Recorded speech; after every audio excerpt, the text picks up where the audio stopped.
ಒಬ್ರು ಕರ್ನಾಟಕದ ಭಾಗದ ಒಬ್ಬ ಸ್ವಾಮಿಗಳು ಹೋಗಿದ್ರು. ಅದೇ ಕಾರ್ಯಕ್ರಮಕ್ಕೆ ಸ್ವಾಮಿಗಳು ಹೋಗಿದ್ರು. ಅವ್ ಮಾತಾಡಿ ಕುಂತ ಇವ್ರ ಮಾತು ಚಲೋಲ್ಲ. ಆಗಲ್ಲ ಒಬ್ರು ಈ ವೇದಿಕೆ ಮೇಲೆ ಮಾತಾಡಿದ್ರು, ಕರ್ನಾಟಕ ಬಹಳ ದರಿದ್ರಗೇಡಿ ರಾಜ್ಯ, ಅಲ್ಲಿ ಯಾವ ಜ್ಯೋತಿರ್ಲಿಂಗ ಇಲ್ಲ, ಎಲ್ಲಾ ಜ್ಯೋತಿರ್ಲಿಂಗಗಳು ಆ ಕಡೆ ಉತ್ತರ ಭಾರತ ಆ ಕಡೆ ಆಂಧ್ರದಲ್ಲಿ ಅದಾವ, ಈ ಕಡೆ ಜ್ಯೋತಿರ್ಲಿಂಗ ಕರ್ನಾಟಕದಲ್ಲಿ ಇಲ್ಲ ಅಂತ ತಿಳ್ಕೊ. ಅವಾಗ ಅವ ಹೇಳಿದ, ಕರ್ನಾಟಕಕ್ಕೆ ಯಾಕೆ ಜ್ಯೋತಿರ್ಲಿಂಗ ಬಂದಿಲ್ಲ ಗೊತ್ತಾ ನಂದವ. ಅವರೊಬ್ರು ನಾಡಿನ ಸ್ವಾಮಿಗಳೇ ಏನಂದ್ರು, ಕರ್ನಾಟಕಕ್ಕ ಯಾಕೆ ಜ್ಯೋತಿರ್ಲಿಂಗಗಳು ಬಂದಿಲ್ಲ ಗೊತ್ತಾನ, ಇಲ್ಲಿ ಕರ್ನಾಟಕದ ಯಾವ ಊರಾಗ ಕೈ ಎತ್ತಿ ಕಲ್ಲು ತಗೊಂಡೋಗಿತ್ತೀರಿ ಊರಿಗೊಬ್ಬೊಬ್ಬ ಮಾತಾಡುವಂತಹ ಜಂಗಮ ಲಿಂಗಗಳು ಬಸವಣ್ಣ ಕೊಟ್ಟು ಇಷ್ಟು ಲಿಂಗಕ್ಕೆ ಹೆದರಿ ಆ ಸ್ಥಾವರ ಲಿಂಗ ಬರ್ಲಿಲ್ಲ. ಎಷ್ಟು ಚಲೋ ಮಾತೈತಿ ಇದು. ಒಂದು ತಿಳ್ಕೊಂಡ್ಬಿಟ್ರೆ ಸಾಕು ಸ್ವಾಮಿಗಳ ಕಿಮ್ಮತ್ ಎಷ್ಟು ದೊಡ್ಡದು ನಮ್ಗೆ ಗೊತ್ತಾಯ್ತು. ಏನು, ಕರ್ನಾಟಕದೊಳಗ ಊರಿಗೊಬ್ಬೊಬ್ಬ ಮಾತಾಡೋ ಜಂಗಮಲಿಂಗ, ಇಲ್ಲಿ ಕೂತಾರ ನೋಡ್ರಿ ಎಲ್ಲ ಮಾತಾಡುವ ಜಂಗಮಲಿಂಗರೇ, ಇವ್ರು ಜಂಗಮಲಿಂಗರೇ ಮಾತಾಡ್ತಾರೆ. ನೀವು ಮಠಕ್ಕೆ ಹೋರಿ ಬಂದ್ರಾ, ಚೆನ್ನಾಗಿದ್ದೀರಾ, ಪ್ರಸಾದ ತಗೊಳ್ರ, ಮಕ್ಕಳೆಲ್ಲ ಚೆನ್ನಾಗಿದ್ದಾವ, ಏನ್ ಮಾಡ್ತಾರೆ ಈಗ ಮಕ್ಳು ಆರಾಮದಾರ, ಇಲ್ಲ ಬುದ್ಧಿ ಹಿಂಗ್ ತೊಂದರೆ ಅದ, ಎಲ್ಲ ಪರಿಹಾರ ಆಗ್ತದೆ, ಒಳ್ಳೇದಾಗ್ತದೆ, ಗುರು ಚಲೋ ಮಾಡ್ತಾನೆ ನೋಡ್ರಿ. ಅದ ಒಂದು ಯಾವ್ದಾರ ನಂಜನಗೂಡು ನಂಜುಂಡೇಶ್ವರ ದೇವಾಲಯಕ್ಕೆ ಬೆಳಗು ಮುಂಜಾನೆ ಪಾಳೆ ಹಚ್ಚಿ ಸಂಜೆ ಮಠ ನಿಂದ್ರಿ, ಪಾಳೆ ಹಚ್ಚಿ ನಿಂದ್ರಿ. ಪಾಳೆ ಬಂತು, ಇನ್ನೇನು ಸಮೀಪಕ್ಕೆ ಬಂತು ನಂಜುಂಡ ಸ್ವಾಮಿಗಳ ದರ್ಶನ, ನಂಜುಂಡನ ಗದ್ದಿಗೆ ಮುಂದೆ ಬಂದ್ರಿ. ಒಂದು ದಿನ ಎಲ್ಲ ಕಾದಿರ್ತೀರಿ, ಒಂದು ಸೆಕೆಂಡ್ ನಿಮ್ಮನ್ನ ಗುಡಿ ಮುಂದೆ ನಿಂದ್ರಿಸಿ ಕೊಡೋದಲ್ಲ, ಅವ್ರು ಚಂಡ ಹಿಡಿದು ಹೊರಗೆ ಹೋಗೋದು ಬಿಡ್ತಾರೆ, ಬರ್ರಿ ಬರ್ರಿ ಬರ್ರಿ ಮುಂದೆ ಬರ್ರಿ ಬರ್ರಿ ಬರ್ರಿ ಬರ್ರಿ ಅಂತ ಹೋಗೋದು.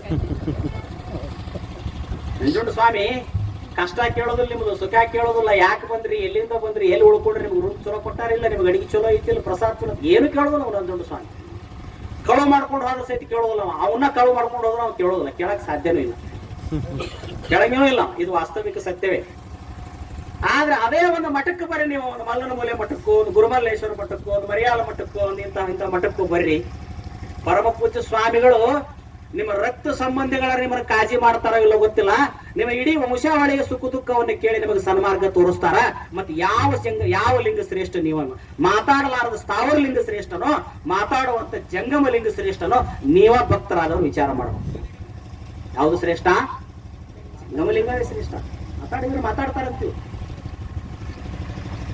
ಹೇಳ್ತಾರೆ ಇವರಿಗೆ ಶಿಕ್ಷಾಗುರು ದೀಕ್ಷಾಗುರು ಅಂತ ಹೇಳ್ತಾರೆ, ಮೋಕ್ಷ ಗುರುಗಳು.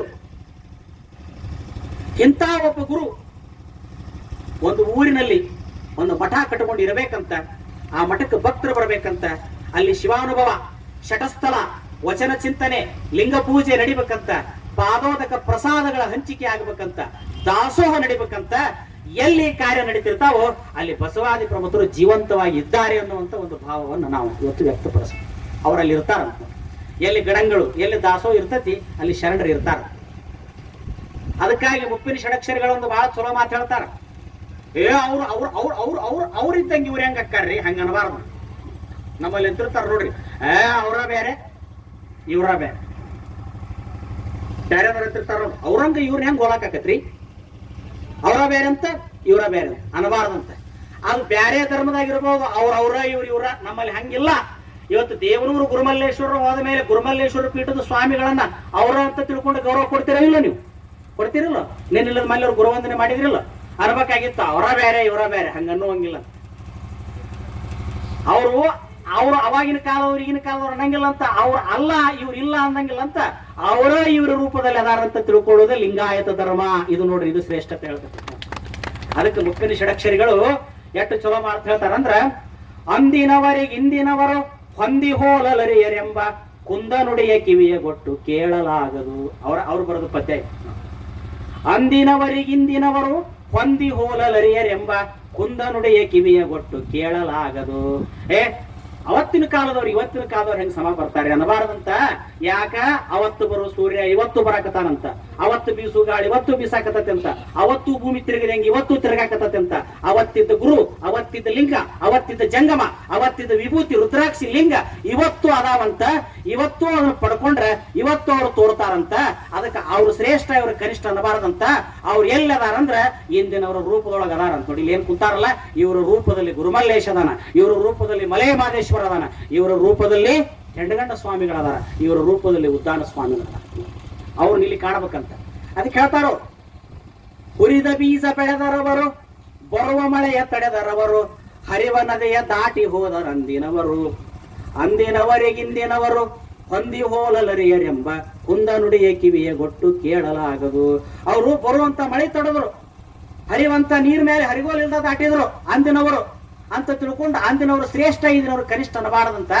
ಅಂದಿನವರು ಏನೋ ದಾಟಿರಬಹುದು, ಅಂದಿನವರು ಹೊಳಿ ದಾಟಿರಬಹುದು, ಅಂದಿನವರು ಕಂಬಳಿ ಮೇಲೆ ಕುಂತು ಹೊಳಿ ದಾಟಿರಬಹುದು, ಅಂದಿನವರು ಬರುವಂತ ಮಳೆ ತಡೆದಿರ್ಬೋದು, ಹುರಿದು ಬೀಜ ಬೆಳೆದಿರಬಹುದು, ಇಲ್ಲ ಅಂತ ಅನ್ನಕ್ ಬರೋದಿಲ್ಲ. ಅಂದಿನವರು ಅವತ್ತು ಮಾಡಿ ಹೋದ್ರೆ ಕರೆ ಅವ್ರು ಮಾಡಿದ ಕೀರ್ತಿನ ಅವ್ರ ಹೆಸರಿ ಮೇಲೆ ಇವತ್ತು ಇವ್ರು ಉಳಿಸಿಕೊಂಡು ಹೊಂಟಾರಲ್ಲ, ಇವ್ರೇನು ಸಣ್ಣವ್ರೇನು, ಇವ್ರೊಳಗೆ ಅವ್ರು ಅದಾರ ಅಂತ ತಿಳ್ಕೊಂಡು ನಮಸ್ಕಾರ ಮಾಡು ಅಂತ ಹೇಳ್ತಾರೆ ಮುತ್ತು ಷಡಕ್ಷರಿ. ಸಣ್ಣವ್ರೇನು ಇವ್ರು? ಅಕಸ್ಮಾತ್ ಅವ್ರ ಕಾಲಕ್ಕೆ ಅವ್ರು ಹೋಗ್ಬಿಡ ಅವ್ರು ಮಾಡಿ ಹೋಗ್ಯಾರ, ನಾವ್ಯಾಕೆ ಮಾಡೋದಂತ ಬಿಟ್ಟು ಬಿಟ್ಟಿದ್ರ? ಗುರುಮಲ್ಲೇಶ್ವರ ಮಾಡಿದ್ರಪ್ಪ ದಾಸೋ, ನಮಗೆ ನರಕತೆಗೆ ಬಿಟ್ಟು ಬಿಡೋಣ ಅಂತ ಹೇಳಿದ್ರ ಗುರುಮಲ್ಲೇಶ್ವರ ಉಳ್ಕೊಂತಿದ್ರಿ? ಗುರುಮಲ್ಲೇಶ್ವರ ದಾಸೋ ಉಳ್ಕೊಂತಿತ್ತೇನ್? ಮಲೆ ಮಹದೇಶ್ವರ ಹೋದ್ರಪ್ಪ, ಅವ್ರು ತಗೊಂಡು ನಾವೇನ್ ಮಾಡೋಣ? ಅವತ್ತಿನ ಕಾಲಕ್ಕೆ ಅವ್ರು ಇದ್ರು, ನಾವೇನ್ ಮಾಡೋಣ ಅಂದ್ರ ಅವ್ರು ಹೋದ ದಾರಿಯಲ್ಲಿ ಇವತ್ತು ಈಗಿನವ್ರು ಹೊಂಟಾರಲ್ಲ, ಅದಕ್ಕ ಅವ್ರು 1000 ಹೆಚ್ಚಿ ಹೋಗಿರ್ಬೋದು. ಎಷ್ಟೋ? ಅವ್ರು 1000 ಹೆಚ್ಚಿ ಹೋಗಿರ್ಬೋದು. 1000 ಹೆಚ್ಚಿ ಹೋದವರು ದೊಡ್ಡದಲ್ಲ, 1000 ಹೆಚ್ಚಿ ಇಟ್ಟು ಹೋದವ್ರ ದಾರಿ ಒಳಗ 100 ಹೆಚ್ಚಿ ನಡೀತಾರಲ್ಲ, ಇವ್ರು ಬಹಳ ಶ್ರೇಷ್ಠ ಅಂತ ತಿಳ್ಕೊಬೇಕಂತ ಹೇಳ್ತಾರ ಮುಪ್ಪನಿ ಷಡಕ್ಷರಿಗಳು. ಯಾಕ? ಅವ್ರು ಹೇಳಿದ ದಾರಿಯಲ್ಲಿ ಇವ್ರು ಮನಸ್ಸು ಮಾಡ್ಯಾಕತ್ತಾರಲ್ಲ, ನಡೆಯಕತ್ತಾರಲ್ಲ, ಅದು ಬಹಳ ದೊಡ್ಡದಂತ. ಅದಕ್ಕೆ ಇವತ್ತು ನಿಮ್ಮ ಊರಿನಲ್ಲಿ ಏನ್ ಇವತ್ತೊಂದು ಮಹಾಮಠ ಅಂತ ಆಗಕತ್ತಲ್ಲ, ಇದು ಮಹಾಮಠ. ಇದು ನಿಮ್ಗೆ ಏನ್ ಮಾಡ್ತೈತಿಪ್ಪ ಅಂದ್ರ ಮಾನವ ಕಲ್ಯಾಣಕ್ಕೆ ಬೇಕಾದಂತ ಸಂಸ್ಕಾರವನ್ನ ಕೊಡ್ತದೆ. ಏನ್ ಕೊಡ್ತದೆ? ಸಂಸ್ಕಾರ ಕೊಡ್ತದೆ. ಹಾಲಿಗೆ ಸಂಸ್ಕಾರ ಕೊಟ್ರಿ, ಹೆಪ್ಪಾಯ್ತು. ಹೆಪ್ಪಿಗೆ ಸಂಸ್ಕಾರ ಕೊಟ್ರಿ, ಮೊಸರಾಯ್ತು. ಮೊಸರಿಗೆ ಸಂಸ್ಕಾರ ಕೊಟ್ರಿ, ಮಜ್ಜಿಗೆ ಆಯ್ತು. ಮಜ್ಜಿಗೆಗೆ ಸಂಸ್ಕಾರ ಕೊಟ್ರಿ, ಬೆಣ್ಣೆ ಆಯ್ತು. ಬೆಣ್ಣೆಗೆ ಸಂಸ್ಕಾರ ಕೊಟ್ರಿ, ತುಪ್ಪ ಆತು. ಒಮ್ಮೆ ತುಪ್ಪ ಆತಂದ್ರೆ ಹೊಳ್ಳಿ ಮತ್ತೆ ಹಾಲು ಮೊಸರು ಆಗುದಿಲ್ಲ. ಹಂಗ ಹಾಲಿನಂತ ಮನಸ್ಸಿನೊಳಗ ಗುರುಲಿಂಗ ಜಂಗಮ ಅನ್ನುವಂತ ಭಕ್ತಿಯ ರಸವನ್ನ ಹಿಂಡಿ ಇದಕ್ಕೆ ಹೆಪ್ಪು ಕೊಟ್ಟು ಇವರೆಲ್ಲರನ್ನು ಐಕ್ಯ ಸ್ಥಳಕ್ಕೆ ಕರ್ಕೊಂಡು ಹೋಗುವಂತ ಸಾಮರ್ಥ್ಯ ಯಾರಿಗೆ ಐತೆ ಅಂದ್ರ ಅದು ಗುರುವಿಗೆ ಐತೆ ಅಂತ. ಅದಕ್ಕೆ ಗುರು ಬೇಕು, ಮಠ ಬೇಕು ಅಂತ ಹೇಳ್ತಾನೆ. ಗುರು ಬೇಕಂತ ಮಠ ದಾರಿ ತೋರ್ತಾನ. ಸಂಸಾರಿಕರಿಗೆ ಮಾಡಕ್ ಆಗ್ತದಿದು? ಏಟ್ ಮಾಡಕ್ ಸಾಧ್ಯ ಐತಿ ಸಂಸಾರಿಕರು? ಅಂದ್ರೆ 1 ದಿನ ಮಾಡ್ತೀರಿ, 2 ದಿನ ಮಾಡ್ತೀರಿ. ಅದೇ ಒಂದು ಮಠ ಐತ್ರೆ ನಿರಂತರ ನಡೀತದೆ ದಾಸೋಹ, ನಿರಂತರ ಅರ್ಚನೆ ಪೂಜನೆ ಅನುಭವ ನಡೀತದೆ, ನಿರಂತರ ದಾಸೋಹ ನಡೀತದೆ. ಅದಕ್ಕಾಗಿ ಇವತ್ತು ಈ ಮಠ ನರನನ್ನ ಹರನನ್ನಾಗಿ ಮಾಡ್ಲಿಕ್ಕೆ, ಅಂಗವನ್ನ ಲಿಂಗವನ್ನಾಗಿ ಮಾಡ್ಲಿಕ್ಕೆ, ಆತ್ಮನನ್ನ ಪರಮಾತ್ಮನನ್ನಾಗಿ ಮಾಡ್ಲಿಕ್ಕೆ, ಜೀವನನ್ನ ಶಿವನನ್ನಾಗಿ ಮಾಡ್ಲಿಕ್ಕೆ. ಎದಕ್ಕೆ ಇವು ಮಠ? ಮನುಷ್ಯರಿಗೆ ಸಂಸ್ಕಾರವನ್ನ ಕೊಡ್ಲಿಕ್ಕೆ, ಧರ್ಮದ ತಿಳುವಳಿಕೆಯನ್ನು ಹೇಳಲಿಕ್ಕೆ, ಅಧ್ಯಾತ್ಮದ ಪಾರಮಾರ್ಥದ ತತ್ವ ಸುಖವನ್ನ ಅನುಭವದ ಅಡಿಗೆಯನ್ನ ಮಾಡಿ ನೀಡಲಿಕ್ಕೆ ಏನು ಬೇಕು ಅಂದ್ರೆ ಮಠಗಳು ಬೇಕು, ಮಠಗಳು ಬೇಕು. ಅದಕ್ಕೆ ನಮ್ಮಲ್ಲಿ ಅಂತಾರ ಲಿಂಗಾಯತರ ಮಠ ಹೆಂಗಂದ್ರ ತಿರ್ಕೊಂಡು ಬರೋದಂತ, ಕರ್ಕೊಂಡು ಉಣ್ಣೋದಂತ. ನೋಡಿ ಎಷ್ಟು ಚಂದ ಹೆಸರದ. ತಿರ್ಕೊಂಡ್ ಬರೋದಂತ. ಗುರುಮಲ್ಲೇಶ್ವರ ತಿರ್ಕೊಂಡ್ ಬರ್ತಿದ್ರು 5 ಮನೆ ಭಿಕ್ಷಾ ತಿರ್ಕೊಂಡು ಬಂದ ಗುರುಮಲ್ಲೇಶ ತನ್ನ ಮಠದಾಗ 100 ಮಂದಿ ಭಕ್ತರನ್ನು ಕರ್ಕೊಂಡು ಉಣ್ತಿದ್ದ. ಒಬ್ಬ ಸಂಸಾರಿಕರು ಮನೆಗೆ ಹೋದ್ರೆ 4 ಮಂದಿ ಜೋಪಾನ ಮಾಡಕ್ ಆಗುದಿಲ್ಲ. ಒಂದು ಮಠಕ್ಕೆ 1000 ಮಂದಿ ಬಂದ್ರೆ ದಿವಸ ಅನ್ನ ಪ್ರಸಾದ ಕೊಡ್ತಾರೆ. ಅದಕ್ಕೆ ಮಠ ಬೇಕು, ಗುರು ಬೇಕು ಊರುಗಳಲ್ಲಿ ಅಂತ ಹೇಳ್ತಾರೆ. ಮಠ ಒಂದು ಸಾಹಿತ್ಯ ಪ್ರಕಟ ಮಾಡೋರು ಯಾರು? ಮಠಗಳೇ. 10 ಮಕ್ಕಳನ್ನು ಮಠದಾಗ ಇಟ್ಟುಕೊಂಡು ವಿದ್ಯಾ ಕಲಿಸೋರು ಯಾರು? ಸಂಸ್ಕಾರ ಕೊಡೋರು ಯಾರು? ಮಠಗಳೇ. ಧಾರ್ಮಿಕ ಪ್ರವಚನಗಳನ್ನ ಪಾಠಗಳನ್ನ ಮಾಡಿ, ಜಾತ್ರೆಗಳನ್ನ ಉತ್ಸವಗಳನ್ನ ಮಾಡಿ ಜನರ ಮನಸ್ಸಿಗೆ ಆನಂದವನ್ನು ಕೊಡೋರು ಯಾರು? ನಿಮಗೆಲ್ಲ ಬೇಸರ ಆಗಿಬಿಟ್ಟಿರ್ತೈತಿ. ಏನಪ್ಪಾ ಬಹಳ ಬೇಸರ ಆಗಿಬಿಡುತ್ತು, ನಡೆಯಪ್ಪ ಮರಿಯಾಲ ಮಠದ ಜಾತ್ರೆಗೆ ಹೋಗೋಣ, ನಡೆಯಲ್ಲಪ್ಪ ದಾಸನೂರು ಮಠದ ಜಾತ್ರೆಗೆ ಹೋಗೋಣ. ನೋಡ್ರಿ, ಮಠಗಳು ಜಾತ್ರೆಯನ್ನ ಮಾಡಿದವು, ಮಠಗಳು ದಾಸೋಹವನ್ನ ಮಾಡಿದವು, ಮಠಗಳು ಭಜನೆಯನ್ನ ಮಾಡಿದವು, ಮಠಗಳು ಶಿಕ್ಷಣ ಕೊಟ್ಟು, ಮಠಗಳು ಅರಿವು ಕೊಟ್ಟು, ಮಠಗಳು ನಿಮ್ಮನ್ನೆಲ್ಲರನ್ನು ಕರ್ಕೊಂಡು ಉಂಡು ಮಠಗಳು ಎಷ್ಟು ದೊಡ್ಡ ಕೆಲಸ ಮಾಡಿದಾವೆ. ನೋಡ್ರಿ, ಮಠಗಳು ಎಷ್ಟು ದೊಡ್ಡ ಕೆಲಸ ಮಾಡಿದಾವೆ. ಮಠಗಳು ಎಲ್ಲವನ್ನ ಮಾಡಿದಾವೆ. ಅದಕ್ಕೋಸ್ಕರವಾಗಿ ಇವತ್ತು ನಾವು ಆ ಮಠಗಳನ್ನ, ಇವತ್ತು ಕಾಲ ಬದಲಾಗಿದೆ, 3G 4G 5G ಕಾಲ ಬಂದಿದೆ, ಜನ ಮಠಕ್ಕೆ ಬರೋದಿಲ್ಲ, ಹಾಗೆ ಹೀಗೆ ಅಂತೆಲ್ಲ ಹೇಳ್ತೀವಿ. ಕರೆನಾ? ನಮ್ಮಲ್ಲಿ ಹೇಳ್ತಾರೆ ಮಠಕ್ಕೆ ಮಂದಿನ ಬರೋದಿಲ್ಲ. ಇದು ದೇವಸ್ಥಾನದ ಮುಂದೆ ಸಾಲ ಹಚ್ಚಿದ ಮಂದಿ ಮಠಗಳಿಗೆ ಬರೋದಿಲ್ಲ. ಯಾಕೆ ಮಠಗಳಿಗೆ ನೀವು ಮಂದಿ ಬರೋದಿಲ್ಲ ಅಂತಂದ್ರೆ, ನೀವು ಹೆಂಗಾಗಿ ಬಿಟ್ರಿ ಭಕ್ತರು ಅಂದ್ರೆ, ಮೂಢನಂಬಿಕೆ ಕಂದಾಚಾರ ಸುಳ್ಳು ಹೇಳಿದ್ರ ಪಾಳೆ ಹಚ್ಚಿ ಬಿಡ್ತೀರಿ. ಇವತ್ತು ಯಾವ್ದಾದ್ರೂ ಒಬ್ಬ ಮನುಷ್ಯ ಒಂದು ಕಪ್ಪಾದ ದಾರ, ಒಂದು ಒಲೆಯಾಗಿನ ಬೂದಿ, ಒಂದು ಯಾವ್ದಾದ್ರು ತಾಯ್ತವನ್ನ ಕೊಟ್ರೆ ಅದನ್ನ ಪುರುಸತ್ತಿಲ್ಲಂತ ತಗೊಂಡ್ಬಿಡ್ತೀರಿ. ಅದಕ್ಕೆ 100, 50 ಅಥವಾ 500 ಒಂದಿಟ್ಟು. ಅದೇ ಒಬ್ಬ ಮಠದಲ್ಲಿ ಸ್ವಾಮಿ ಒಂದು ವಿಭೂತಿ, ಒಂದು ರುದ್ರಾಕ್ಷಿ, ಒಂದು ಲಿಂಗ ಕೊಡ್ತಾ ಅನ್ನೋದು ಚಿಚಿ ಚಿಚಿ ನಮಗಾಗುದಿಲ್ರಿ. ಇದನ್ನ ನಡ್ಸಕ್ ನಮಗಾಗುದು. ನಾನು ಸ್ವಾಮಿಗಳಂತಕ್ಕೆ ದೋಷ ಇಲ್ಲ, ಬರೀ ಭಕ್ತರಂತಕ್ಕೆ ದೋಷ ಐತೆ ಅಂತ ನಾ ಹೇಳೋದಿಲ್ಲ. ಎರಡೂ ದೋಷ. ಸ್ವಾಮಿಗಳಲ್ಲಿನೂ ದೋಷ ಐತಿ, ಭಕ್ತರಲ್ಲಿ ದೋಷ ಐತಿ. ಹೇಳ್ತಾರೆ ನೋಡ್ರಿ, ಕಬ್ಬಿನ ಮೇಲೆ ಜೇನು ಸಿಹಿಯನ್ನಿಟ್ಟಿತ್ತೆಂಬರು, ಒಂದರ ರುಚಿ ಒಂದನರಿಯವ ಅಂತ ಹೇಳ್ತಾರೆ ಬಸವಣ್ಣವ್ರು. ಕಬ್ಬಿನ ಮೇಲೆ ಜೇನು ಏನಿಟ್ಟತಿ ಅಂತ, ಪುಟ್ಟು ಕಟ್ಟೈತೆ ಅಂತ, ಸಿಹಿ ಇಟ್ಟತಿ ಅಂತ, ತುಪ್ಪ ಇಟ್ಟತಿ ಅಂತ. ಆದ್ರೆ ಕಬ್ಬಿನ ರುಚಿ ಜೇನು ತುಪ್ಪಕ್ಕೆ ಗೊತ್ತಾಗೋದಂತ, ಜೇನು ತುಪ್ಪದ ರುಚಿ ಕಬ್ಬಿಗೆ ಗೊತ್ತಾಗೋದಂತ. ಯಾಕೆ ಗೊತ್ತಾಗೋದಂದ್ರ ನಡಬರ್ಕ ಶಿಬಿಕೆ ಐತೆ ಅಂತ ನೋಡ್ರಿ. ಆ ಶಿಬಿರು ಅಂತ ಏನೈತಲ್ಲ ಅದು ಕಾಡಾಕತೈತೆ ಅಂತ. ಹಂಗ ಮಠದಾಗ ಗುರುಗಳು ಅದಾರ, ಊರಾಗ ಜನ ಅದಾರ, ಗುರುಗಳು ಅಂತಕ್ಕೆ ಭಕ್ತರು ಬರುವಲ್ರು, ಭಕ್ತರ ಅಂತಕ್ಕೆ ಗುರುಗಳು ಹೋಗೋರು. ಎದ್ರ ಶಿಬಿಕೆ ಕಾಡಾಕತೈತೆ ಅಂದ್ರೆ ಅಹಂಕಾರ ಅನ್ನುವಂತ ಶಿಬಿಕೆ ಕಾಡಿತ್ತು ಕೂಡಲ ಸಂಗಮ ದೇವ ಅಂತ ಹೇಳ್ತಾರೆ ಬಸವಣ್ಣ. ನಾವ್ಯಾಕೆ ಹೋಗ್ಬೇಕು ಮಠಕ್ಕ ಅನ್ನೋ ಎಡ ಸೊಕ್ಕು ಭಕ್ತರದು, ನಾವ್ಯಾಕೆ ಹೋಗ್ಬೇಕು ಭಕ್ತರ ಮನೆಗೆ ಅನ್ನೋ ಸೊಕ್ಕು ಸ್ವಾಮಿಗಳು. ಇವರಿಬ್ಬರ ನಡುವೆ ಏನಾಯ್ತು, ಧರ್ಮ ಹಾಳಾಗಿ ಹೋಯ್ತು ಅಂತ ಹೇಳ್ತಾರೆ. ಭಕ್ತ ಜಂಗಮದ ನಡುವೆ ಅಹಂಕಾರವೆಂಬ ಶಿಬಿಕೆ ಕಾಡಿತ್ತು ಕೂಡಲ ಸಂಗಮ ದೇವ. ಹೋಗ್ಬೇಕು ಸ್ವಾಮಿಗಳು, ಭಕ್ತರ ಬ್ಯಾಡವನ ಮನೆಗೆ ಬರೋದಂತಂದ್ರು ಆತ ಹೋಗ, ಬರುವಂತ ಜಂಗಮನನ್ನ ಒಳಗೆ ಕರ್ಕೊಳ್ಳೋದಲ್ಲದಲ್ಲಿನ ಶಾಶ್ವತವಾಗಿ ನಿನ್ನ ಮನೆಯ ಪುಸ್ತಕ ಹೋಗ ಇದ್ರ ನಮ್ಮಲ್ಲಿ ಅಂತ ಪುಣ್ಯಾತ್ಮ. ಇವತ್ತು ಭಕ್ತರು ಸ್ವಾಮಿಗಳ ಎಡಗಾಲಿಲೆ ಹೋದ್ರೆ ಬಲಗಾಲಿ ಹಿಡಿಬೇಕಂತ, ಬಲಗಾಲಿಲೆ ಹೋದ್ರೆ ಎಡಗಾಲಿ ಹಿಡಿಬೇಕಂತ. ತ್ರಾಹಿ ತ್ರಾಹಿ ತಪ್ಪೆನ್ನೋದು, ಕ್ಷಮೆ ನಿಮ್ಮದು.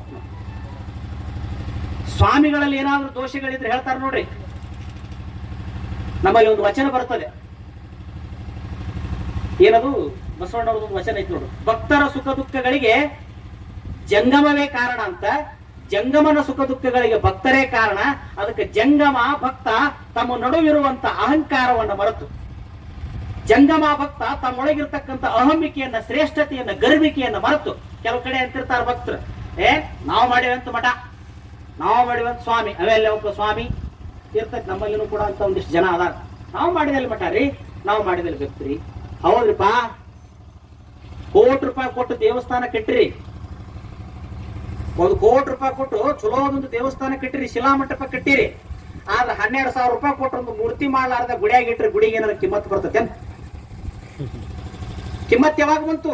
₹1,00,00,000 ಶಿಲಾಮಂಟಪ ಕಟ್ಟಿದೆ, ಕಿಮ್ಮತ್ ಬರಲಿಲ್ಲ. ಅದೇ ಒಂದು ₹12,000 ಕೊಟ್ಟು ಒಂದು ಸಣ್ಣದೊಂದು ಕಲ್ಲಿನ ಮೂರ್ತಿ ಕೆತ್ತಿ ಗುಡಿಯಾಗಿ ಇಟ್ಟಾಗ ಹಂಗ ಗುಡಿಗೆ ಕಿಮ್ಮತ್ತು ಬಂತ ಅಂತ ಹೇಳ್ತೀರಿ. ಹಂಗ ಮಠಗಳಿಗೆ ಕಿಮ್ಮತ್ತು ಬರುವುದು ಇಂಥ ಜಂಗಮಾ ಮೂರ್ತಿಗಳ ಮಠದಾಗ ಕುಂತಾಗ ಮಠಕ್ಕೆ ಕಿಮ್ಮತ್ತು ಬರ್ತೈತೆ ಹೊರತು, ಸುಮಾರು ಮಠ 4 ಮಂದಿ ಹಿರಿಯರ ಕಮಿಟಿ ಮಾಡ್ಕೊಂಡು ಅದಕ್ಕೊಂದು ಕಿಲಿ ಹಾಕಿ ಡ್ರೂಸರಿ ಹಾಕಿ ಲೆಕ್ಕಪತ್ರ ನೋಡ್ಕೊಂತ ಹೋದ್ರೆ ಮಠಗಳಿಗೆ ಕಿಮ್ಮತ್ತು ಬರೋದಿಲ್ಲ. ಅದು ಒಂದು ಬಿಸಿನೆಸ್ ಆಕತ್ತೆ, ಬಿಸಿನೆಸ್ ಆಕತ್ತೆ. ಮಠ ಅಂದ್ರೆ ಏನಿರ್ಬೇಕಲ್ಲಿ? ಸ್ವಾಮಿಗಳೇ ಇರ್ಬೇಕು. ಮಠ ಅಂದ್ರೆ ಏನ್ ನಡಿಬೇಕಲ್ಲಿ? ಪಾಠ ಪ್ರವಚನಗಳೇ ನಡಿಬೇಕು, ಲಿಂಗ ಪೂಜೆ, ಲಿಂಗ ನಿಷ್ಠೆ, ದಾಸೋಹವೇ ನಡಿಬೇಕು. ಮಠ ಅಂದ್ರೆ ಏನ್ ನಡಿಬೇಕಲ್ಲಿ? ಶಿಕ್ಷಣ ನಡಿಬೇಕು. ತನು ದಾಸೋಹ, ಮನ ದಾಸೋಹ, ಆತ್ಮ ದಾಸೋಹ ಹೇಳ್ತಾರ. ಧಾರವಾಡದಲ್ಲಿ ಮೃತ್ಯುಂಜಯ ಅಪ್ಪಗಳಿದ್ರು, ಮುರುಘಾ ಮಠ ತ್ರಿವಿಧ ದಾಸೋಹ ಅಂತ ಕರಿತಿದ್ರು ಅವರು. ಅರ್ಚನೆ, ಅರ್ಪಣೆ, ಅನುಭವ ಅನ್ನುವಂಥ ದಾಸೋಹ ನಡೀತು ಮುರುಘಾ ಮಠದಲ್ಲಿ. ಲಕ್ಷಗಟ್ಟಲೆ ಮಂದಿ ಅಲ್ಲ ಅವತ್ತ ಮಠದಲ್ಲಿ ಕಲ್ತು ಬಂದು ಕರ್ನಾಟಕದ ಮುಖ್ಯಮಂತ್ರಿ ಆಗಿದ್ರು SR ನಿಜಲಿಂಗಪ್ಪ ಅಂತ ಗೊತ್ತಿರಬೇಕು ನಿಮಗೆಲ್ಲ. ಆ SR ನಿಜಲಿಂಗಪ್ಪ ಧಾರವಾಡ ಮುರುಘಾ ಮಠದ ವಿದ್ಯಾರ್ಥಿಯಾಗಿದ್ದ. ನಮ್ಮಲ್ಲಿ ಚೆನ್ನವೀರ ಕಣಿವೆ ಅಂತ ಬರ್ತಾರೆ ಕವಿಗಳು, ಅವ್ರ ಹೆಸರು ಗೊತ್ತಿರಬೇಕು, ಚೆನ್ನವೀರ ಕಣಿವೆ ಅಂತ, ಧಾರವಾಡದವರು. ಅವ್ರು ಬಹಳ ಸಣ್ಣವರು, ಅವ್ರಿಗೆ ಹಾಕೊಳಕ್ ಒಂದು ಸ್ವಾಣಿ ಇದ್ದಿದ್ದಿಲ್ಲಂತ. ಗದಗದ ಪಕ್ಕ ಎರಿನಾಡದ ಹೊಂಬಳ ಅಂತ ಬರ್ತದೆ, ಗದಗದ ಪಕ್ಕದಲ್ಲಿ ಹೊಂಬಳ ಬರ್ತದೆ. ಆ ಹೊಂಬಳದಿಂದ ಅವರು ಧಾರವಾಡಕ್ಕೆ ಬರ್ತಾರ. ಒಂದು 3 ಟ್ರಕ್ ತಗೊಂಡು, ಕೆಟ್ಟ ಬಡತನ, ಒಂದು ಹರಕ ಅಂಗಿ, ಮೂಗಿನ್ಯಾಗ ವರ್ಷಗೋತ ಬಂದ್ರು. ಯಾಕೋ ತಮ್ಮ ಎಲ್ಲಿಂದ ಬಂದಿ ಅಂದ್ರು, ಬುದ್ಧಿ ನಾ ಗದಗಿನ ಕಡೆ ಹೊಂಬಳದಾಗಿಂದ ಬಂದೆ. ಎದಕ್ ಬಂದಿ? ನಿಮ್ಮ ಮಠದಾಗಿ ದೊಡ್ಡ ಸಾಲಿ ಕಲಿಬೇಕಂತ ಬಂದಿನ್ರಿ. ಊರಾಗಿದ್ರೆ ನಮ್ಮ ಅಪ್ಪ ಬರೀ ಹೊಲಕ್ಕ ಕರ್ಕೊಂಡು ಹೋಗ್ತಾನ, ಸಾಲಿನೂ ಸರಿ ಇಲ್ಲ, ಇಲ್ಲಿ ಬಂದಿನ್ರಿ. ಹೌದಾ? ನಿನ್ನ ಹೆಸರೇನ್? ಚೆನ್ನವೀರ್ರಿ. ಅಡ್ರೆಸ್ ನಮ್ಮ ಕಡೆ ಸರ್ನೇಮ್ ಅಂತ ಕರೀತಾರೆ, ನಿಮ್ಮ ಕಡೆ ಸರ್ನೇಮ್ ಇರೋದಿಲ್ಲ. ನಮ್ಮ ಕಡೆ ಸರ್ನೇಮ್ ಅಂತ ಇರ್ತಾವ. ಕಣವಿ. ಆ ಕಣವಿ ಅನ್ನೋ 3 ಅಕ್ಷರನೊಳಗೆ ನ ತೆಗದ್ರೆ ಏನಾಕೈತಿ ಅಂದ್ರೆ ಅಂತ ಅಜ್ಜವ್ರು, ಧಾರವಾಡ ಮೃತ್ಯುಂಜಯ ಅಪ್ಪಗಳು, ನ ತೆಗದ್ರೆ ಕವಿ ಅಂತ ಆಕತ್ರಿ. ಮುಂದೆ ನೀ ನಾಡಿನ ದೊಡ್ಡ ಕವಿ ಆಕಿ ಹೋಗಪ್ಪ ಅಂದ್ರು. ಅವರೇ ಚೆನ್ನವೀರ ಕಣಿವೆ ಅಂತ ತಿಳ್ಕೊಂಡ. ಒಬ್ಬ ಗುರುವಿನ ಆಶೀರ್ವಾದ ಎಂತೆಂತವು. ನಾನು ಆ ಮಠದಲ್ಲಿ ಇದ್ದಂತ ಸಂದರ್ಭದಲ್ಲಿ ಒಬ್ರು ದೊಡ್ಡ ಆಫೀಸರ್ ಬಂದಿದ್ದು, ಏನು ಶ್ರೀಮಂತಿಕೆ ಬಂದಂತ. ಅವ್ರು ಬಂದು ಕಾರೇ ಒಂದು 45-50 ಲಕ್ಷ ರೂಪಾಯಿದ ಕಾರು. ಅವ್ರ ಹೆಂಡತಿ, ಅವ್ರ ಮಕ್ಕಳು ಬಂದ್ರು, ಮಠದ ಗತಿಗೆ ಹೋದ್ರು. ಮಂಡಿಗಾಲು ಊರಿದ್ರು. ಅಲ್ಲೇನು ಹಾಸಿಲ್ಲ ಗತಿಗೆ ಮುಂದೆ ಮಂಡಿಗಾಲು ಊರಿದ್ರು. ಕಣ್ಣು ಮುಚ್ಚಿಕೊಂಡು ನಮಸ್ಕಾರ ಮಾಡಿದ್ರು, ಧ್ಯಾನ ಮಾಡಿದ್ರು. ಒಂದು 5 ನಿಮಿಷ ಕಣ್ಣು ಮುಚ್ಚಿಕೊಂಡು ಕುಂತವ್ರು ಕುಂತು ಧ್ಯಾನ ಮಾಡಿ ಕಣ್ಣಾಗ ನೀರು ಬರ್ತಿದ್ವು. ನಾವು ಯಾಕಂತ ಕೇಳಿದ್ವಿ, ಬುದ್ಧಿ ನಾನೀಗ ರಿಟೈರ್ಮೆಂಟ್ ಆಗಿದ್ದೀನಿ, ಇವತ್ತು ನಾನು ಈ ಮಠಕ್ಕೆ 50 ಲಕ್ಷ ರೂಪಾಯಿ ಕಾರ್ ಹತ್ಕೊಂಡ್ ಬಂದೀನಿ. ಮಕ್ಕಳು ಮರಿ ಅಮೆರಿಕ, ಇಂಗ್ಲೆಂಡ್ನೊಳಗೆ ಡಾಕ್ಟರ್ಕಿ ಮಾಡ್ತಾರೆ, ಇಂಜಿನಿಯರ್ ಮಾಡ್ತಾರೆ ಅಂತ ಹೇಳ್ತೀನಿ. 50-60 ವರ್ಷದಿಂದ ನಮ್ಮ ಅಪ್ಪ ನಾನು ಈ ಮಠಕ್ಕೆ ಬಿಟ್ಟು ಹೋಗಕ್ ಬರ್ಬೇಕಾದ್ರೆ 2 ಅಂಗಿ ಇದ್ದಿಲ್ಲ, 2 ಸಣ್ಣ ಇದ್ದಿಲ್ಲ, ನನಗ ಈ ಮಠದಾಗ ನಾನು ಬಿಟ್ಟು ಹೋದ ಅಂತ ಹೇಳಿದ್ರು. ನೋಡಿ ಈ ಮಠದಾಗ ಬಿಟ್ಟಾಳ. ಅಪ್ಪಗಳು ಕುಂತಿದ್ರು ಗತಿಗೆ ಮೇಲೆ, ಯಪ್ಪ ಇದು ನಮ್ಮ ಮಗ ಅಲ್ರಿ ನಿಮ್ ಮಗ ಅಂತ ನಿಮ್ ಮುಡಿಯಾಗ ಹಾಕಿ ತಗೋರಿ ಅಂತ ಹಾಕಿ ಹೋಗ್ಬಿಟ್ರು. ನಮ್ಮ ಅಪ್ಪ ಹೋಗೋದು ನೋಡಿ ತಗೊಂತ ನಿಂತ ಅಪ್ಪಗಳು ಕರೆದ್ರು, ಲೇ ಯಾಕೆ ಕಳ್ತಿದೆ ನಿಮ್ಮ ಅಪ್ಪ ಎಲ್ಲಿ ಹೋಗ್ತಾನೆ ಮತ್ ಬರ್ತಾನ ಅಂತ ಕಣ್ಣೀರು ವರ್ಷಿ ಕಲಸಕ್ರಿ ಉತ್ತತ್ತಿ ಕೊಟ್ರು, ತಿಂದ್ಯ, ಒಂದು ರೂಮ್ ಕೊಟ್ರು, ಇರೋ ಹುಡುಗರು ಕೂಡ ಆಡ್ಕೊಂತ. ಅಲ್ಲೇ ಒಡ್ಯಾಗ 4 ಹುಡುಗರು ಇರ್ತಾವ ಮಗನ, ಇಲ್ಲಿ ನೋಡಿ 400 ಹುಡುಗರು ಅದಾವ, ಇಟ್ಟು ಸಡಗರೆ ಸಿಗ್ತದೆ ನಿನಗ ಅಂತ ತಿಳ್ಕೊಂಡು ಅಜ್ಜಾರ್ 4 ಬುದ್ಧಿ ಮಾತು ಹೇಳಿದ್ರು. ಅವತ್ತು ನಾ ಕಲಿತೆ ಇವತ್ತು ದೊಡ್ಡ ಆಫೀಸರ್ ಆಗೀನಿ, ಕೋಟ್ಯಾಧೀಶ ಆಗೀನಿ, ನನ್ನ ಮಕ್ಕಳು ಇವತ್ತು ಡಾಕ್ಟರ್ ಇಂಜಿನಿಯರ್ ಅದಾರ.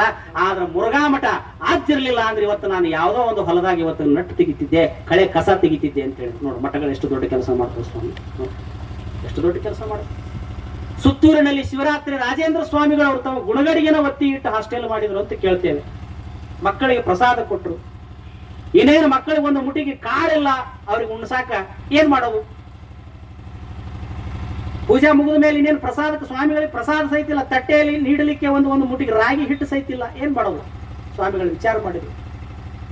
ನಂದು ಹೋಗಲಿ ಒಂದು 30 ಹುಡುಗರು ಅದಾವಲ್ಲ ಹಾಸ್ಟೆಲ್ನಾಗ, ಅವ್ರಿಗೆ ಏನು ಮಾಡೋದು? ಲಿಂಗಯ್ಯ ನೀನ ದಾರಿ ತೋರ್ಬೇಕು. ಮತ್ತು ಲಿಂಗಯ್ಯ ದಾರಿ ತೋರಿದ. ಯಾವ ಲಿಂಗವನ್ನು ಗುಣಗಡಿಗೆ ಇಟ್ಕೊಳಕತ್ತಿದ್ರು, ಗುಣಗಡಿಗೆ ಬಂಗಾರದಿತ್ತು.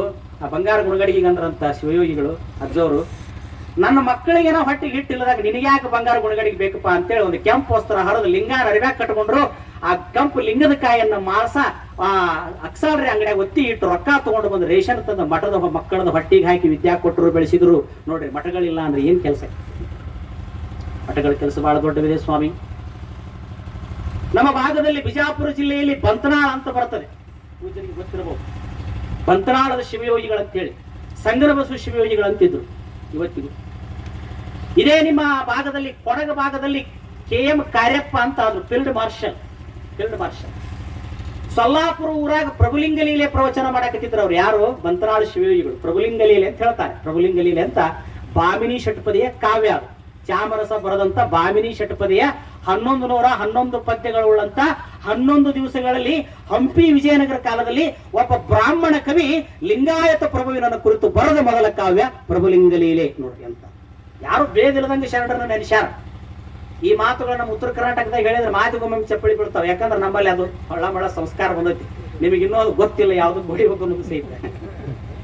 ಯಾಕಂದ್ರೆ ನಮ್ದು ಸ್ಪೀಡ್ ಐತಿ. ಯಾಕಂದ್ರೆ ನಮ್ಮ ಭಾಗದಲ್ಲಿ ಊರಿಗೊಂದೊಂದು ಮಠ, ಜಾತ್ರೆ, ದಿನಾ ಬೆಳಗರದ್ರೆ ಒಂದು ಊರಾಗ ಜಾತ್ರೆ ಇರತ್ತಾವ, ದಿನಾ ಒಂದು ಊರಾಗ ಕಾರ್ಯಕ್ರಮ ಇರತ್ತಾವ. ನಮ್ಮಲ್ಲಿ ಅದು ಸಂಸ್ಕಾರ ತುಳುಕಾಡ್ತದೆ, ಆ ಮಾತು ಬೇರೆ. ಅಲ್ಲಿ ಸ್ಪೀಡ್ ಅದೇ. ಆದ್ರೆ ವಿಚಿತ್ರ ಅಂದ್ರೆ ಇಲ್ಲಿಂದ ಅಲ್ಲಿ ಬಡವಳಿ ಬಂತು. ಯಾಕಂದ್ರೆ ಸಿದ್ಧಲಿಂಗೇಶ್ವರನ ಕಳಿಸ್ಕೊಟ್ಟವ್ರು ನೀವು. ನಮ್ಮಲ್ಲಿ ನಮ್ಮ ಭಾಗದಲ್ಲಿ ಯಡಿಯೂರು ಸಿದ್ಧಲಿಂಗೇಶ್ವರ ಬರದ ಹೋಗಿದ್ರು, ನಾವು ಮನುಷ್ಯರಾಗೆ ಇರ್ತಿದ್ದಿಲ್ಲ. ಇನ್ನು ಮತ್ತೆ ಏನ್ ಹಾಕಿದ್ವಿ ನಾವು? ಪುಣ್ಯಾತ್ಮ ನೆನೆಸ್ಬೇಕು. ಇವತ್ತು ನಾವೇನಾರ ಆಗಿವೆ ಅಂದ್ರೆ ಸಿದ್ಧಲಿಂಗೇಶ್ವರ ಪುಣ್ಯ. ಇವತ್ತು ನಾ ಇರುವಂತ ಊರಿನಲ್ಲಿ ಊರು ಬಿಟ್ಟು 2 ಕಿಲೋಮೀಟರ್ ಎತ್ತರದಲ್ಲಿ ಇವತ್ತು ಒಂದು ವಿಶಾಲವಾದ ಜಾಗ ಇದೆ. ಆ ಜಾಗದಲ್ಲಿ ಒಂದು ಮಠ ಮಾಡ್ಬೇಕು ನಾನು ಅಂತ ತಿಳ್ಕೊಂಡು ಒಂದು ಮಠವನ್ನ ಕಟ್ಟುವಂತ ಸಂದರ್ಭದಲ್ಲಿ, ವಿರಕ್ತ ಮಠ ಊರಾಗ ಹಳೆ ಮಠ ಐತಿ, ಹೊಸ ಮಠನ ಕಟ್ಟಬೇಕು ಅಂತ ಕಟ್ಟುವಂತ ಸಂದರ್ಭದಲ್ಲಿ ಯಾರದು ಕಟ್ಟಬೇಕು? ಯಾರ ಹೆಸರು ಈ ಮಠಕ್ಕೆ ಇಡಬೇಕು? ಹೆಸರೇನೋ ಚರಂತೇಶ್ವರ ಮಠ, ಆದ್ರೆ ಈ ಮಠದ ಮೂಲ ಆರಾಧ್ಯ ದೈವ ಯಾರಾಗ್ಬೇಕಂದಾಗ ಆ ಜಗಕ್ಕೆ ಹೋದಾಗ ನನಗೆ ಅರಿವಿಗೆ ಬಂದದ್ದು ಇದು ಯಡಿಯೂರ ಸಿದ್ಧಲಿಂಗೇಶ್ವರ ಹೆಸರು ಮೇಲೆ ಆಗ್ಬೇಕು ಅಂತ ಪ್ರೇರಣೆ ಕೊಡ್ತು. ಈಗ ನಮ್ಮ ಊರಾಗ 2 ವರ್ಷ ಆಯ್ತು. ಈಗ ಹೆಸರು ಜಾತ್ರೆ ಯಾವ್ದಾಕೈತಿ ಅಂದ್ರೆ ಹೆಸರು ಚರಂತೇಶ್ವರ ಮಠ, ಆದ್ರೆ ಜಾತ್ರೆ ಯಾರ್ದು ಮಾಡ್ತೀವಿ ಅಂದ್ರೆ ನಾವು ಶ್ರೀ ಯಡಿಯೂರ ತೋಂಟದ ಸಿದ್ಧಲಿಂಗೇಶ್ವರ ಹರದನಹಳ್ಳಿ ಗುರು ಗೋಸಲ ಚನ್ನಬಸವೇಶ್ವರ ಕರಕಮಲ ಸಂಜಾತರಾದ ಶ್ರೀ ಯಡಿಯೂರ ತೋಂಟದ ಸಿದ್ಧಲಿಂಗೇಶ್ವರ ಜಾತ್ರಾ ಮಹೋತ್ಸವ ಅಂತೇಳಿ ಈ ಊರ ಹೆಸರು ನಮ್ಮ ಊರಾಗಿಟ್ಟು ಮಾಡ್ತೀವಿ ನೋಡ್ರಿ. ಇವತ್ತು ಅದ ಹರದನಹಳ್ಳಿಗೆ ನೋಡಕ್ ಹೋದ್ರೆ ಮಾತಾಡ್ಸೋರು ದಿಕ್ಕಿಲ್ಲ, ದೀಪದ ಗುರುತು ಕತ್ತ. ಎಷ್ಟು ವಿಚಿತ್ರ! ತಾಪ ಆಗ್ತದೆ, ನೋವಾಗ್ತದೆ, ದುಃಖ ಆಗ್ತದೆ. ನಮ್ಮ ಗುರುಗಳು ಅಂತ ಅಭಿಮಾನದಿಂದ ಓಡಿ ಬರ್ತೇವೆ ನಾವು. ನಮ್ಮ ಹಿರಿಯರು ನಡೆದಾಡಿದ ಜಾಗಪ್ಪ ಇದು. ನಮ್ಮ ಅಜ್ಜವರು ಅಡ್ಡಾಡಿದ ಜಾಗ ಇದು. ಈ ಮಣ್ಣು ಶ್ರೇಷ್ಠ ಅಂತ ಇಲ್ಲಿ ಉಳ್ಳಾಡಿ ಮಣ್ಣು ಹಚ್ಕೊಳಕ್ ನಾವು ಬರ್ತೇವೆ. ಆದ್ರೆ ಇಲ್ಲಿಯ ಜನಗಳಿಗೆ ಅದ್ರ ಅರಿವಿಲ್ಲ, ಅದ್ರ ಕಿಮ್ಮತ್ತಿಲ್ಲ. ಅದಕ್ಕೆ ಆ ಅರಿವು ಬರಬೇಕನ್ನೋ ಸಲುವಾಗಿ ಇವತ್ತು ಪೂಜ್ಯರಾದ ಬಸವಯೋಗಿ ಪ್ರಭುಗಳು ದಾಸನೂರಿನೊಳಗೆ ಚನ್ನಬಸವೇಶ್ವರ ಮಠ ಮಾಡಾಕತ್ತಾರ. ಮತ್ಯಾವುದಕ್ಕೂ ಅಲ್ಲ ಅನ್ನೋ ಆ ಅರಿವು ಬರಬೇಕು.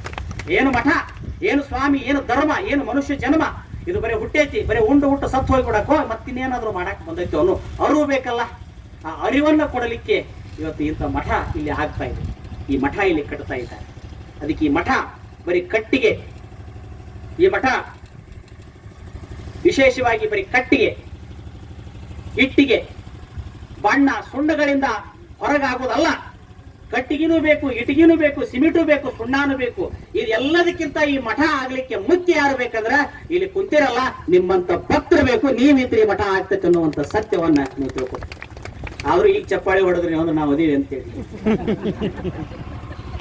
ಇದು ಬೇಕಿದೆ, ಇದು ಬರಬೇಕಿದೆ ಚಪ್ಪಾಳೆ.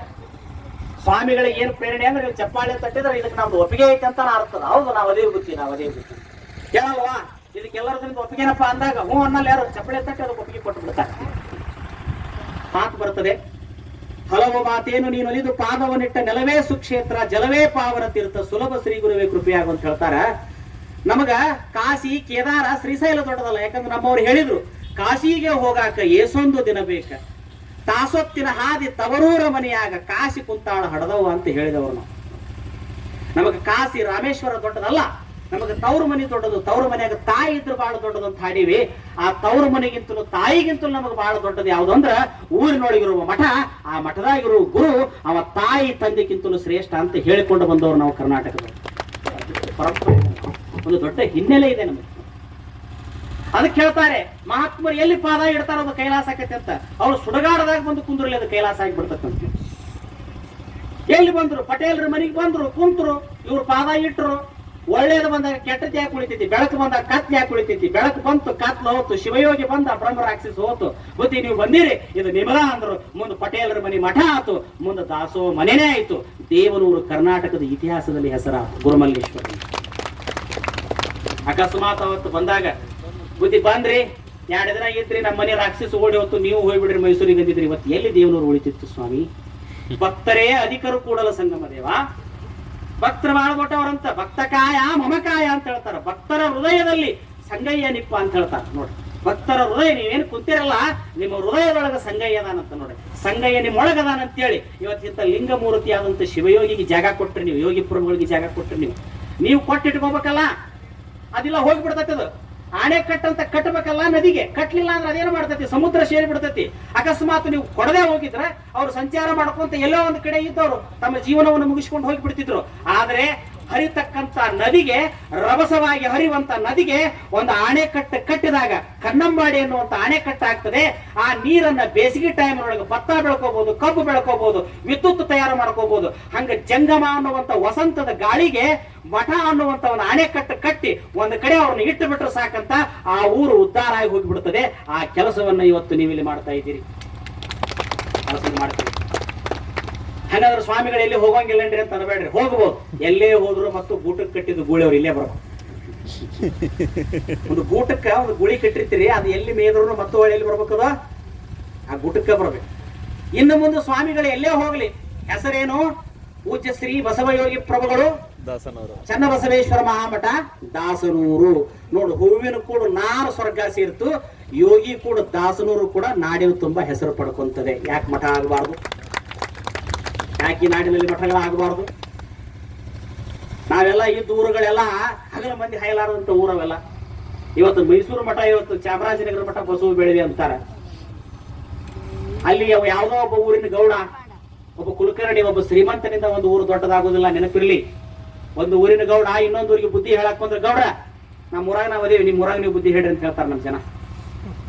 ಒಂದು ಊರಿನ ಒಂದು ಭಾಗದ MLA ಇನ್ನೊಂದು ಕ್ಷೇತ್ರಕ್ಕೆ ಹಿರತನ ಮಾಡಕ್ ಹೋದ್ರ, ಮೊದಲು ನಿನ್ನ ಕ್ಷೇತ್ರ ನೋಡಪ್ಪ, ನಮ್ಮ ಕ್ಷೇತ್ರದಾಗ ನಾವು ಅದೇವಿ ಅಂತ ಹೇಳ್ತಾರೆ. ನೋಡಿ, ಒಂದು ಓಣಿ ಹಿರಿಯ ಇನ್ನೊಂದು ಓಣಿ ಹಿರತನ ಮಾಡಕ್ ಹೋದ್ರೆ, ಮೊದಲು ನಿನ್ನ ಓಣಿ ನೀನ್ ನೆಟ್ಟಿಗೆ ಇಟ್ಕೋಪ್ಪ, ನಮ್ಮ ಓಣಿ ನಾವು ನೋಡ್ಕೊತೀವಿ ಅಂತಾರ.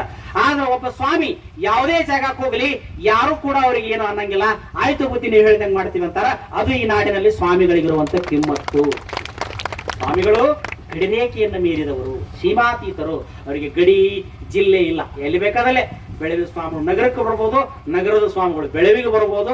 ಇಲ್ಲಿ ಬಂದಾಗ ಇದು ನಮ್ಮೂರ, ಅವ್ರು ಅಲ್ಲಿ ಬಂದಾಗ ಅದು ನಮ್ಮೂರ. ಅದಕ್ಕೆ ಯಾರೋ ಕೇಳಿದ್ರಂತ, ಯಾವ್ದು ನಿಮ್ಮೂರ ಅಂತ ಕೇಳಿದ್ರಂತ ಸ್ವಾಮಿಗಳನ್ನ. ಅದಕ್ಕೆ ಅವ್ರು ಹೇಳಿದ್ರಂತ, ಬುದ್ಧಿಯವರು ಮ್ಯಾಲೆ ಮುಗಿಲೈತಿ, ಕೆಳಗ ಭೂಮಿ ಐತಿ, ಹರದಾರಿಗೆ ಒಂದು ಊರ ಅದಾವ, ಕರೆದು ಕುಂದಿರಿಸಿಕೊಂಡವರೆಲ್ಲರೂ ನಮ್ಮವ್ರ ಅದ ನಮ್ಮೂರ ಅಂತ ಹೇಳಿದ್ರು ಅಂತ ಮಾತು. ಯತಿಗಳಾದವ್ರು ಹಂಗ ಬದುಕಬೇಕು, ಅಂಟುಕೋಬಾರ್ದು. ಜಾಗ ಮಮತೆ ಅಂತಃಕರಣ ಬರಬೇಕು. ಅಂಬಲಿಯು ಅಮೃತವು, ಕಂಬಳಿಯು ಕಡು ಸಣ್ಣ, ಏನು ಬಂದಾಡದನೆ ಉಂಬಡುವ ಜಂಗಮವ ನಂಬೆಂದ ಗುರವೇ ಕೃಪೆಯಾಗ. ಅಂಬಲಿ ಬುದ್ಧಿ, ನನ್ನ ಮನೆಯಾಗ ಏನಿಲ್ಲ, ಬಡವದನ್ರಿಪ್ಪ. ಅಂಬಲೆಲ್ಲೋ ಇದು ಮಾದಾರ ಚೆನ್ನಯ್ಯನ ಮನೆಯ ಅಂಬಲಿಯ ಸವಿ ನೋಡಿ ರುಚಿ ತೆಗೆದ ಕೂಡಲು ಸಂಘ ಅಂತ ಹೇಳ್ಯಾರೋ. ನೀಡಪ್ಪ ಇದು ಅಮೃತ ಅನ್ಬೇಕಂತ ಸ್ವಾಮಿ. ನನಗೆ ಪಾಯಸನ ಮಾಡಿ ನೀಡನಬಾರ್ದು. ಅಂಬಲಿನಲ್ಲಿ ಅಂಬಲಿಯು ಅಮೃತ, ಕಂಬಳಿಯು ಕಡಸಣ್ಣ. ನಮಗೇನು ಕುತನಿ ಅರಿವಿ ಚಲೋ ಬೆಟ್ಟ ಬೇಕಾಗಿಲ್ಲ ಬುದ್ಧಿ, ನನ್ನ ಮನ್ಯಾಗ ಒಂದು ಕಂಬಳಿ ಐತಿ, ಹಾಸೋ ಇದ ಗತ್ತಿಗಿದು, ಇದು ಶೂನ್ಯ ಪೀಠ ಅಂತ ತಿಳ್ಕೊಬೇಕಂತ ಜಂಗಮಾದ ನೋಡ್ರಿ. ಕಂಬಳಿಯು ಕಡಸಣ್ಣ ಏನು ಬಂದಡೆ ಉಂಬಡುವ ಜಂಗಮವ, ಹಳ್ಳದೊಳಗ ಹೊರಗಿ ಕೊಳ್ಳದೊಳಗ ಸ್ನಾನ ಮಾಡಿ ಹೊಲದೊಳಗ ದಿನ ಕಳೆದು ಹೋಗುವವರಿಗೆ ಜಗ ಸುಳ್ಳೆಂದ ಗುರುವೆ ಕೃಪೆಯಾಗ ಅಂತ ಹೇಳ್ತಾರೆ. ಇವತ್ತು ಯೋಗಿ ಪ್ರಭುಗಳು ಕೂಡ ಈ ವಚನಕ್ಕೆ ವ್ಯಾಖ್ಯಾನವಾಗಿ ಬದುಕಿದವರು. ಅವ್ರು ಏನು ಹೆಚ್ಚು ಬಯಸೋದಿಲ್ಲ ಭಕ್ತರ ಕಡೆಯಿಂದ. ನೀವೇನು ಉಣ್ತೀರಿ ಅದನ್ನ ಉಣ್ತಾರ. ಮತ್ತು ಸ್ವಾಮಿಗಳಂದ್ರೆ ವಿಶೇಷವಾಗಿ ದಿನ ಅವ್ರಿಗೆ ಹಾಲು ತುಪ್ಪ ಗೋಡಂಬಿನ ಕೊಡ್ಬೇಕನ್ರಿ, ಏನು ಇಲ್ಲ. ಬಹಳ ಸರಳ. ಎಷ್ಟು ಸರಳ ಅಂತಂದ್ರೆ ಬಹುಶಃ ನಾನು ನೋಡಿದ ಬಹಳ ಮಂದಿ ಸ್ವಾಮಿಗಳಲ್ಲಿ ಇವರು ಕೂಡ ಒಬ್ಬ ಸರಳ ಸ್ವಾಮಿಗಳು. ಸರಳ ಸ್ವಾಮಿಗಳು, ಸೌಜನ್ಯ ಮೂರ್ತಿಗಳು. ಆ ಕಡೆ ಮರ್ಯಾದೆ ಗುರುಗಳ ಅನುಗ್ರಹ ಇರ್ತದೆ. ಈ ಕಡೆ ಅವರ ಸ್ನೇಹಿತರಾದ ಮೇಲಾಜಿಪುರ ಗುರುಗಳಿದ್ದಾರೆ, ಶಿವಬಸವ ಸ್ವಾಮಿಗಳು. ಈ ಕಡೆ ಶಿವಯೋಗಿ ಬಸವಯೋಗಿ ಪ್ರಭುಗಳು. ಇನ್ನು ಮುಂದೆ ನಿಮ್ಮೂರಿಗೆ ಒಂದು ಕಿಮ್ಮತ್ತು ಬರ್ತದೆ ನೋಡ್ರಿ, ಸಡಗರಿಂದ ನೋಡ್ರಿ. ಶಿವರಾತ್ರಿ ಯಾವಾಗ ಒಮ್ಮೆ ಎಕ್ಕಿತ್ತು ನಿಮ್ಮೂರಾಗಿನ, ಇನ್ನು ದಿವಸ ಶಿವರಾತ್ರಿ ಚಲೋ ಅಕ್ಕವ ನೋಡ್ರಿ. ಇದು ಜಂಗಮನ ಕೃಪೆ. ದಿವಸ ಶಿವರಾತ್ರಿ. ದೀಪಾವಳಿ ಹಾಲು ಕುಡಿ ಹಬ್ಬ ಯಾವಾಗ ಒಮ್ಮೆ ಬರ್ತಿತ್ತು. ಇನ್ನು ಜಂಗಮ ನಿಮ್ಮೂರಿಗೆ ಬಂದಲ್ಲ, ಇನ್ನು ತಿಂಗಳಿಗೆ ಒಂದು ಹಾಲು ಕುಡಿ ಹಬ್ಬ ಅಕ್ಕಾವಿಲ್ಲ ನೋಡ್ರಿ. ಕಾರಣ ಜಂಗಮನ ಸುಳು ವಸಂತದ ಗಾಳಿ ಇದ್ದಂಗಂತ ನೋಡ್ರಿ. ತಂಗಾಳಿ ವಸಂತದ ಗಾಳಿ ಯಾರಿಗೆ ಬೇಡ, ಮೂಡ ಗಾಳಿ ಮಂದಿಗೆ ಬೇಡಕ್ಕೈತಿ ಅಂತ. ಕೊಡೋ ಗಾಳಿ ವಸಂತದ ಗಾಳಿ ಎಲ್ಲರಿಗೂ ಹಿತ ಕೊಡ್ತೈತಿ ಅಂತದ, ಮೈಗೆ ಮನಕ್ಕೆ ತಂಪು ಕೊಡ್ತೈತಿ. ಹಂಗ ಜಂಗಮ ಮೈ ಮನಕ್ಕೆ ತಂಪು ಕೊಡುವಂತವ, ನಮ್ಮನ್ನು ಉದ್ಧಾರ ಮಾಡುವಂತವ. ಅದಕ್ಕೆ ಅಲ್ಲಮ ಪ್ರಭುಗಳು ಕುಯೇಶ್ವರನ ಸುಳು ಜಗಕ್ಕೆ ಪಾವನ ಅಂತ ಹೇಳ್ತಾರೆ. ಹಂಗೆಲ್ಲ ಇವರು ಅಲ್ಲಮ ಪ್ರಭುವನ ವಂಶಸ್ಥರು. ಇವರು ಅಲ್ಲಮನ ವಂಶಸ್ಥರು, ಇವರು ಬಸವಣ್ಣನ ವಂಶಸ್ಥರು, ಚನ್ನ ಬಸವಣ್ಣನ ವಂಶಸ್ಥರು, ಇವರು ಜಂಗಮರು. ಸುಮ್ಮನೆ ಯಾರ್ದೋ ಒಂದು ಮನೆಯಾಗ ಹುಟ್ಟಿರ್ಬೋದು ಕರೆ, ಅದು ನೆಪಕ್ಕಾಗಿ ಹುಟ್ಟಿದ್ದು ಕರೆ. ಆದ್ರೆ ಮೂಲ ಇವರು ಎದಕ್ಕೆ ಬಂದವ್ರಂದ್ರ ನಿಮ್ಮ ಉದ್ಧಾರವನ್ನ ಮಾಡ್ಲಿಕ್ಕೆ ಬಂದಂತ ಪೂಜ್ಯರು ಇವರು. ಇವ್ರನ್ನ ಎತ್ಕೊಳ್ರಿ. ಕೊನೆಯದಾಗಿ ನಾನು ಹೇಳ್ಬೇಕಂದ್ರೆ, ನಮ್ಮ ಭಾಗದಲ್ಲಿ ಮುಳುಗುಂದ ಅಂತ ಬರ್ತದೆ. ಮುಳುಗುಂದದಲ್ಲಿ ಬಾಲಲೀಲ ಮಹಂತ ಶಿವಯೋಗಿಗಳಂತ ಆಯ್ಗಳು, ದೊಡ್ಡ ತಪಸ್ವಿಗಳು. ಅವ್ರು ಇದ್ದಾಗನ ಮೈಸೂರು ಮಹಾರಾಜರವ್ರನ್ನ ಕರೆಸಿದ್ರಂತ. ಇತಿಹಾಸದಲ್ಲಿ ಬರ್ತದೆ, ಬಾಲಲೀಲ ಮಹಂತ ಶಿವಗಳು ಮೈಸೂರು ಮಹಾರಾಜರು ಕರೆದಿದ್ರಂತ. ಕರೆದವ್ರು ನೀವ್ ಯಾಕೆ ಅಲ್ಲಿ ಹೋಗ್ತೀರಿ ಮುಳುಗುಂದಕ್ಕೆ, ಇಲ್ಲೇ ಇರ್ರಿ, ನಿಮಗೆ ಇಲ್ಲೇ ದೊಡ್ಡ ಅರಮನೆ ಕಟ್ಟಿಕೊಡ್ತೇನೆ ಅಂದ್ರಂತ. ಅವಾಗ ಮಹಾರಾಜರಿಗೆ ಶಿವಯೋಗಿಗಳೊಂದು ಮಾತು ಹೇಳಿದ್ರಂತ. ಏನಂತ? ಮಹಾರಾಜ ಅರಮನೆ ಆಗಿದ್ರು ಚಂದ, ಜಂಗಮ ಗುರುಮನಿ ಒಳಗಿದ್ರು ಚಂದ ಅಂತ ಹೇಳಿದ್ರಂತೆ. ಅಂತ ಅದು ಗುರುಮಲ್ಲೇಶ್ವರ ಕಾಲದಲ್ಲೇ ಬರ್ತಾರ. ಬುದ್ಧಿ ಒಂದಿಷ್ಟು ಬೆಳ್ಳಿ ಬಂಗಾರ ದುಡ್ಡು ಕೊಡ್ತೀನಿ ತಗೊಳ್ರಿ. ಬೆಳ್ಳಿ ಬಂಗಾರ ಅದು ನಿನಗೆ ಬೇಕಪ್ಪ, ಅದು ನೀ ರಾಜ, ನೀ ಕಾವಲ. ನಾ ಎಲ್ಲಿ ಅವ್ನು ಕಾವಲು ಮಾಡ್ಕೊಂತ ಕುಂದ್ರಕೋಲಿ, ನನಗೆ ಸಾಕಪ್ಪ, ಒಂದು ಲಂಗೂಟಿ ಒಂದು ಜೋಳಗಿದ್ರೆ ಸಾಕು, ಇದ ನನ್ನ ಆಸ್ತಿ ಅಂತ ತಿಳ್ಕೊಂಡು ಒಂದು ಕುಂಬಳಕಾಯಿ ಸೊರಟಿ ತಗೊಂಡು ಹಾದ್ರಂತವ್ರು ಮುಳುಗುಂದಕ್ಕೆ. ಇವತ್ತಿಗೂ ಮುಳುಗುಂದ ಮಠದಲ್ಲಿ ಐತಿ ಕುಂಬಳಕಾಯಿ ಸೊರಟಿ. ಅಂತ ವೈರಾಗಿ ಬಂತು. ಅಂತವ್ರು ಹೇಳ್ತಾರೆ, ಯಾರು ಸ್ವಾಮಿಗೆ ಆಸ್ತಿ ಯಾರು ಅಂದ್ರೆ, ಯಾರಪ್ಪ ಸ್ವಾಮಿಗಳಿಗೆ ತಂದೆ ತಾಯಿ ಅಂದ್ರೆ, ನೀವೇನು ಕೂತಿರಲ್ಲ ಭಕ್ತರ ತಂದೆ ತಾಯಿ ಅಂತ. ಅದಕ್ಕೆ ಅವರೊಂದು ಪದ್ಯವನ್ನು ಬಹಳ ಚಲೋ ಬರೀತಾರೆ. ಮಗನ ತೂಗಿರೋ ಭಕ್ತರು ಮಗನ ತೂಗಿರೋ. ಎಷ್ಟು ಅದ್ಭುತ ಪದ್ಯ ಬರೆದಾರ. ಎಂತ ಮಾತು, ಅಂತಃಕರಣವನ್ನು. ಮಗನ ತೂಗಿರೋ ಭಕ್ತರು ಮಗನ ತೂಗಿರೋ, ಅಗಜ ತನಗೆ ಮೊಲೆ ಹಾಲಿಲ್ಲದೆ ಜಗಕ್ಕೆ ಕಳುಹಿದಳು ಪುತ್ರನ. ಅಗಜೆ ಅದೇನೋ ಒಂದು ನಮ್ಮಲ್ಲಿ ಪೌರಾಣಿಕ ಕಥೆ ಬರ್ತದೆ. ಪೌರಾಣಿಕವಾಗಿ ತಿಳ್ಕೊಳ್ರಿ, ಐತಿಹಾಸಿಕ ಅಲ್ಲ. ಯಾಕಂದ್ರೆ ಐತಿಹಾಸಿಕನ ಬೇರೆ, ಪೌರಾಣಿಕನ ಬೇರೆ. ಅದೇನೋ ಪಾರ್ವತಿಗೆ 3 ಮಕ್ಕಳಾದವಂತ, ಗಣಪ, ಷಣ್ಮುಖ, ನಿರಂಜನ ಅಂತೇಳಿ. ಇವೊಂದು ಮರಿ ಹಿಡಂದಂತ, ಇವೊಂದು ಮರಿ ಹಿಡಂದಂತ.